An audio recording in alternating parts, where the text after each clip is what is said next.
this is the end. Hello दोस्तों, मैं Aayan and welcome back to my new vlog. आज ITI में गया। आईटीआई में जाने के बाद पहले हमें अपने क्लास में पहुंच गया और क्लास में पहुंचने के बाद देखा तो सब लोग अलग अलग बैठे हुए थे। क्यों अलग बैठे हुए थे अब तो पता नहीं।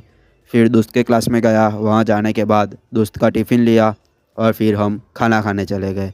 खाना खाने के बाद थोड़ी देर बाहर घूमने के लिए आ गया। घूमने के बाद फिर से क्लास में गया और सब लोग फिर भी अलग अलग बैठे हुए थे। क्यों आज सबको क्या हुआ है पता नहीं। और ये दोस्त देखो कैसे आराम से बैठा हुआ है। फिर थोड़ा टाइम हुआ और फिर हमने गेम खेला।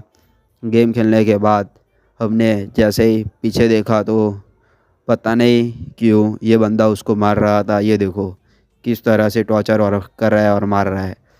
फिर बाहर निकले घर जाने के लिए। ये लोग भी आए थे, क्यों आए थे पता नहीं।